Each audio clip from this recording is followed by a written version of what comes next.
everyone. Welcome. So we'll go ahead and start because this presentation is being recorded anyway. So just a short note, we'll have this presentation in English. So because you're going for an Erasmus study exchange, this means that we kind of believe that you have our knowledge in English. So we'll continue with this presentation in English. We're happy that you joined us today. If you don't know me, my name is Tanya. I work at the international office at UP FAMNIT, and here with me is Ira. Some of you may have been already in contact with her through email. So let's just get started. Today we'll be talking about all the things that you need to do before your Erasmus exchange. So mostly about the administrative procedure and how to prepare, but we can give you some advice on some practical life information as well. Just a sec. Something froze here on my computer. Okay, so why is paperwork important? There are two main documents that you will need to prepare before your Erasmus exchange. You might already be familiar with this because you probably received an email from your host institution. So one of them is online learning agreement, which is the main document you need to prepare. So this is a three-party agreement signed by three parties. That's you, that's your home institution, or your study program coordinator, and the host institution, the responsible person at the host institution. It includes all your selected courses that you will be taking at the host institution, as well as the counterparts at your home institution. So this might be different courses, or this might be elective courses, and so on and so forth. In addition to this, you need to prepare an application form for the conclusion of and amendments to the learning agreement for the Erasmus study exchange. And we'll get more into that in the following slides. So these are the two essential documents, and here are some short notes on who you will need to provide these documents to. So the online learning agreement, and we'll go into more detail about both documents in the following discussion. So the online learning agreement, you need to send to the international office, so FAMNIT, and in the end to the international office host institution, simultaneously, when you're sending the OLA to international office at FAMNIT, you also CC in the student services, okay? As well as the study program coordinator. I haven't written this down here.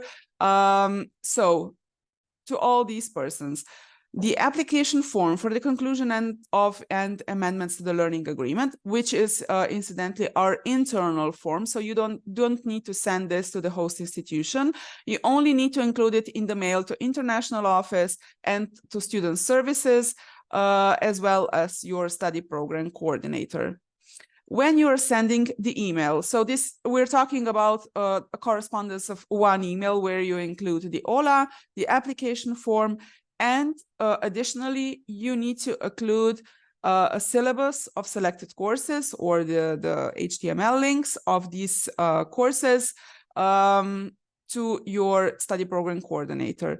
So the study program coordinator will check both documents and the syllabus to see if all the courses are corresponding with the courses here at FAMNIT, and they will sign off. Then you will send it to international office. You will send the only OLA, so only the online learning agreement, which is signed from your side and from the study program coordinator, to the international office host institution. So you will send it either by email, or it will be digitally signed in the OLA, but we'll get to that in a moment. So this is the procedure. These are the offices that are kind of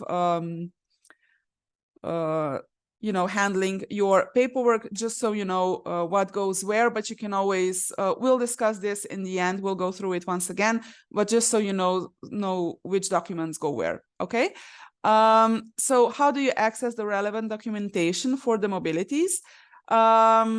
So you go to mobility for students on the FAMNIT website. You go to information for students going abroad, and here you can find all the relevant information regarding your exchange. So you go to the link relevant documents for your mobilities, and here you have the links, the PDFs, the Word documents and so on and so forth. You also have instructions on how to fill out these documents. We can get to that in a moment. So the first and foremost, the most important document that you need to prepare before your Erasmus exchange is the Online Learning Agreement, or OLA. It's really convenient to complete this document and have it signed. You have a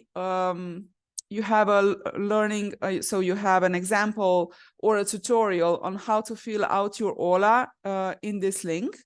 So essentially you need to log into the application and then start by filling out the online learning agreement. We won't go through the tutorial at this point, but you can check it out yourselves. As already mentioned, you have the link on the FAMNIT website, so you can watch it in peace on how to fill out the documents. So you essentially create the document, and you need to fill out some information, which you might do not have at this moment if you haven't started, or if you have already started the filling out, then you will need to fill out this information. So the sending institution is Slovenia University of Primorska. This is our Erasmus codes, SI Koper 03. And of course, you fill out your faculty. The responsible person is me. So head of international office, Tanya Labus. You can put our international email and the phone number. You can find it in the signature of our emails as well. So just fill this in, and you can leave it as is. So the proposed mobility program. This is the part where you fill out the planned start and end of the mobility. For that, you will need to check the academic calendar of the host institution. For example, different institutions have different academic calendars. In some institutions, they start the lectures a month early. In some, they start the lectures a bit late. So always check the academic calendar to see when it starts and where it ends, and also include the period for the exam period as well, because obviously you will have to be at the host institution until you do all the exams. So during the exam period as well.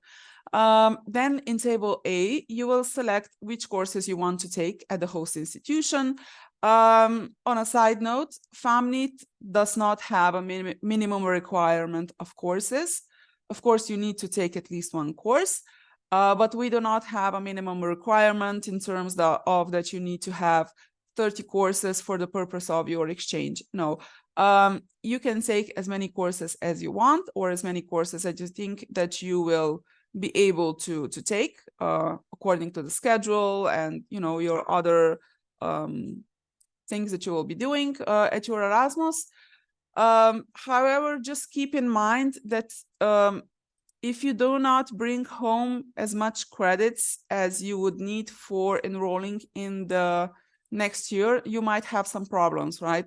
So for example, if you only take one course, which is 5 or 6 credits, that means that you will be short on credits once you return from your exchange, and you will have difficulties enrolling in second, third year. Okay, just keep that in mind.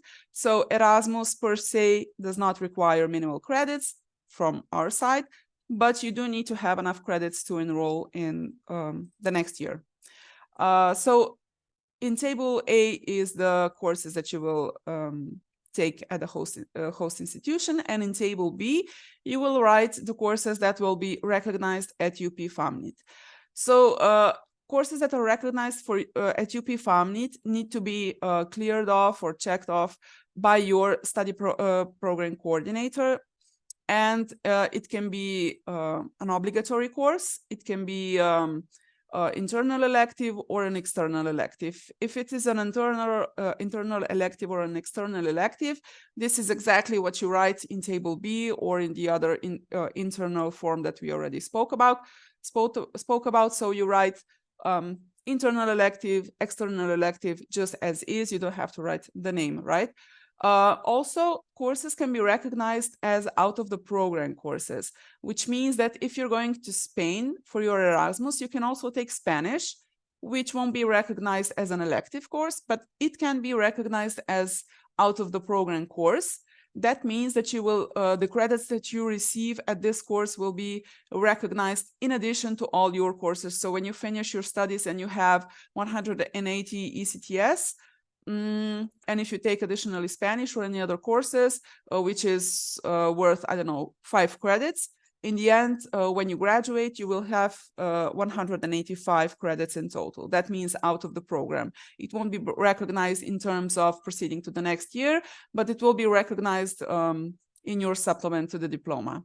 So you can take additional courses that you are interested in, just to expand your knowledge, to expand your interests, but they won't be recognized in the curriculum. So you can also check off virtual components in case you take any online courses. Usually there's no online courses to be offered in a regular exchange, but in case there are any, you can include that as well. So this is the table A, where you write in, so where you add the courses. Sometimes the courses have a component code. This is usually written in the course catalog, so you can include the component code. When you will be in table B, Family does not have component codes to courses, so you can just leave it empty. And you enter number of credits and the semester that you will be listening the course to. Okay.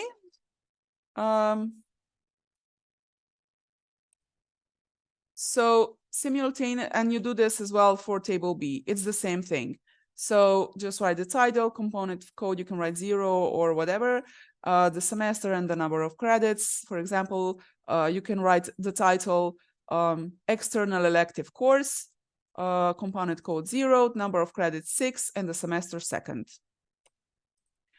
This is the other application for all the other document, the application for that we were talking about. This is the internal form, which is relevant only at FAMNIT. And it means that according to this form, the student offices will be recognizing your courses that you have selected, that you were successful in doing at the end of your exchange. So you need to have both documents ready and signed before your exchange. So you fill out the first page with all the relevant information. The signatory of this document is your study program coordinator. And on the second page, you will write course name of the host institution in the first box, the number of credits. And when you're first filling out this document, you will check off added course. So when you're first filling out this document, you check for all the courses added course. Later, if you will be changing the online learning agreement or if you will be changing the courses, you will need to tick off if this is a deleted course, but we can get to that later.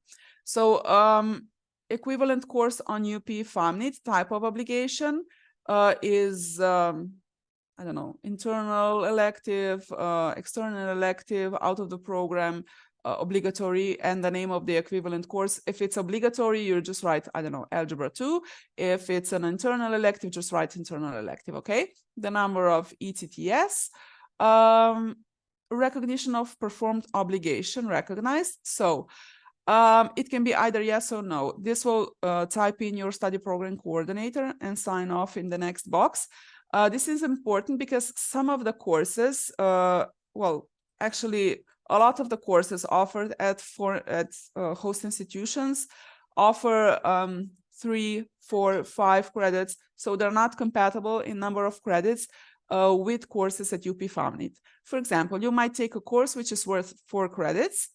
That means that your study program coordinator will most likely say, okay, this is not enough credits to fulfill the obligation at FAMNIT. So you will need to do some extra work. For example, you will need to take an additional course to receive 6 credits. For example, 3 plus 3. So these are 2 courses and you will be recognized as 1 here at FAMNIT, or you can do additional work for this course. I don't know, do a project or a term paper or whatever. This is in agreement with your study program coordinator or the professor. And in that case, they will write, no, the obligation is not fully recognized, which means that you will have additional work to do for this course. Okay, just so you know. I think the rest of the things are fairly simple here. Just go back and go through the changes. So once you fill all this out and you submit it and you go to an exchange, and then you'd come there and then you discover that this course is not for you, or maybe it's overlapping with some other courses that you took or whatever, and you want to do some changes. So you want to take some other course and leave one course out, etc.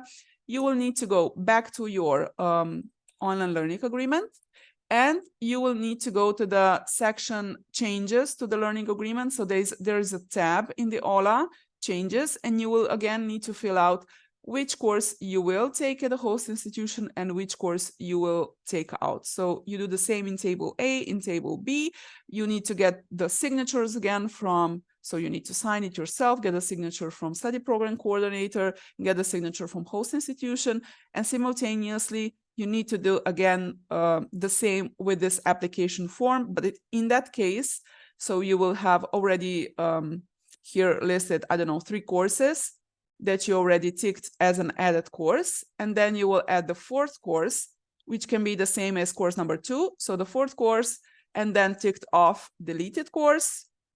You know, so it's evident that course number 2 and course number 4 are the same. So once it's added, once it's deleted, and then in section number 5, you will write an additional course, which will be added instead of the fourth course here. So instead of this course. So, and you will check added course. Hopefully this makes sense, but we can return to it later if you have any questions. So they all need to be you know, listed here. The courses that are added, the courses that are deleted, and so on and so forth. Once you have, again, all signatures from yourself and from your study program coordinator, you send these documents to international office, and especially important to the student services, so they have it on file. So once you return, they know which courses they need to be recognized, right? What are the steps for completing the online learning agreement? Once again, you choose the courses. Obviously, you check the course catalog. Hopefully, you all have received your emails from host institutions by now. So look through the course catalog, see which courses you want to take, see which courses need to be, so the courses need to be identical on both documents when you're filling out. So at the in the document OLA and at the document, the application form. So you fill out both documents, you sign it, you export the online learning agreement as a PDF, and you send both documents to your study program coordinator, and you CC international office, okay? And you include in this email also that we mentioned in the beginning, the syllabus of the selected courses. So the study program coordinator can check the relevant courses, they can check the syllabus, and they will reply to your email, you know, with a signed off document. Just keep international office in the copy of these emails so we know what's going on, so we're in the loop, so we can have answers for some different questions that we usually receive from the coordinators, or so we can help you with any details, you know, just so we're in the loop, so we know what's going on. Once you have all these documents signed, you can, we will sign off the OLA digitally. So the international office will go ahead and sign the OLA digitally once we have the signed PDF, okay? So that means that the host institution will have a signed version of your online learning agreement as well. Once you have all the signature from both documents, send it to the referat or the student services as well, okay? So you don't have to keep them in the copy of this correspondence beforehand, but just make sure you send them both documents once you have all the signatures. In this process, if you need to modify the OLA, if the professor or the coordinator says, okay, you need to change this because this is not enough credits, or this course won't be recognized, just keep us in the correspondence and modify the OLA accordingly. Once you have the final selection or the final courses determined with the professor, just export it and then go ahead and forward it for signing, okay? So making the changes, we already mentioned this. So changes apply to dates of your planned mobility, so you can change the dates as well if there are any changes. But hopefully you will all go in the second semester, so just make sure to check the dates beforehand. And usually there are changes to course selections. So as we already mentioned, all changes to the courses are done in table E2 and B2. You have a special tab in your OLA with the tab changes, so you can find it easily. When corresponding to the international office, with the international office, and especially with the coordinators and the professors, please allow at least a week for a response to your email. So be sure to get a head start on preparing the documents well ahead of time, so you don't have to worry in the last few days or in the last week before submission to get all the signatures, to, you know, get everything revised, because it takes some time to check all of the learning agreements by your coordinator, all of the courses and so on and so forth. So please allow at least a week for a response. If you don't get a response in a week, just reply once again to the email that you sent that you're kindly asking for feedback. So that's why we recommend that you prepare for all the documents at least 2 months before your study exchange.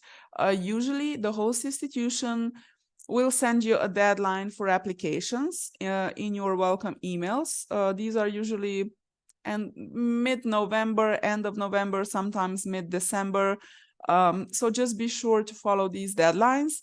I think at this point you still have enough time. So if you get started on it now, you still have a head start. And just, you know, when sending the emails, be polite, be concise, follow the same email thread, and so on and so forth.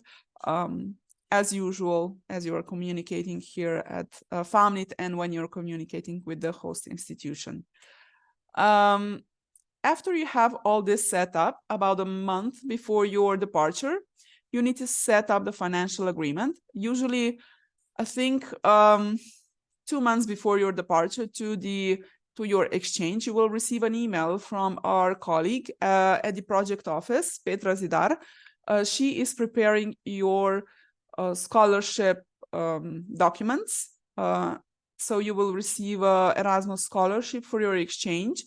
The basis for setting up a financial agreement is a signed online learning agreement. So she will send in her email all the information that you need to do. You will need to fill out a form. You will need to provide a signed online learning, so a signed PDF of your OLA. And if you have any questions regarding the financial agreement, you can address them to erasmus.studenti@upr.si.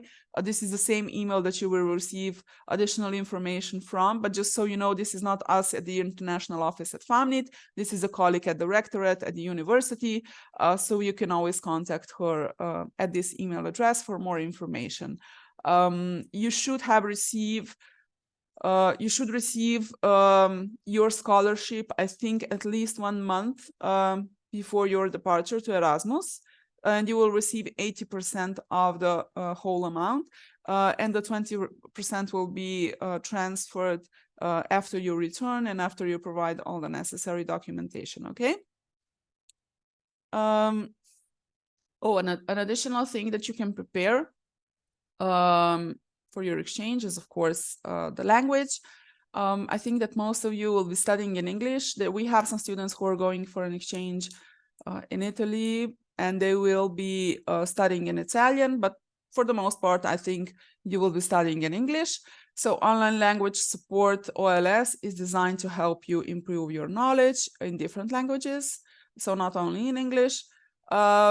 You will receive the code to this online language support in the email sent by the project office, so sent by our colleague Petra. So once you will need to fill out the form for your financial agreement, you will also receive this. And you can go ahead and you know, check all the you know, do the test, or just do some exercises to improve your knowledge. because sometimes, or not sometimes, I think most of the times, the host institution will ask for a certificate of English proficiency. So you can do an online test if you don't have any. So international students who are studying at FAMNIT can receive a certificate saying that they are studying in English. However, sometimes, you will need to provide an additional document. So you can provide another document from OLS, TOEFL, ELTS, and so on and so forth. So usually that's quite enough of proof. If you do need the certificate, if you are an international student at FAMNIT and are studying in an English program, please contact us and we will prepare for you the certificate or the statement that you are studying in English and that you can provide as a proficiency proof. Also, note that you need to have your health insurance when you're going abroad. So students who are EU nationals have your EU health insurance, or the Slovene insurance card covers also the insurance in EU member states. It's called Blue card or Modra kartica zavarovanja. So you can issue it, you can ask for it to be issued at your health insurance company. People or students who are not residents of EU need to have a commercial insurance, okay? Just be sure to get a commercial insurance. You can use Coris or any other commercial insurance, but you need to be insured for the period that you are staying abroad. Also for foreign students, for our international students, just know that you need to have a temporary residence permit. I think that students who will be going to Erasmus in the second semester, you should all receive the temporary residence permit by then, because I think that December is like the last deadline it should be issued anyway. If you don't have it by December, please let us know. Stop by the international office just to check on it, so we can, maybe move the procedure. But December is the last day that you should have your temporary residence permit issued. And you will need to have it for studying in one of the EU countries. Sometimes there are certain additional rules that apply. So you will need to apply maybe at an embassy, or not at the embassy, maybe at one of the offices abroad, similar to our Upravna enota here in Slovenia, so administrative unit. But if they ask you about the documents that you documents that you need to have, for example, to study in Spain, just mention that you have a temporary residence permit card issued for the purpose of study in Slovenia. So that means that you are essentially a EU resident for this period, right? And you do not need to get a visa D for studying abroad. Essentially, no. But as I already mentioned, just check the regulations in the host institution international office to be sure, what procedures apply in this case. Another important thing, finding accommodation. I suggest that you start looking for accommodation right now or as soon as possible. Contact the international office at the host institution to get some more information about accommodation possibilities. Sometimes they have enough places at student dormitories. If that's an option, I strongly advise that you take it. So at a university campus, if they don't have any options at campuses or in student dormitories, ask them if they have a list of any private accommodations that they can provide you with, and then you just start calling or writing emails asking for for an accommodation. You can also turn to ESN, so Erasmus student networks of different countries or of different cities. For example, if you're going to be studying at Coimbra or in Prague, just try contacting ESN Prague, for example, asking them if they have any options, if they have any lists, if they know any people, any students that are, for example, going out of their student dormitories for the semester. and you can, move in during their absence. So there's always some workarounds that you can do. These are usually some resources that you can go to.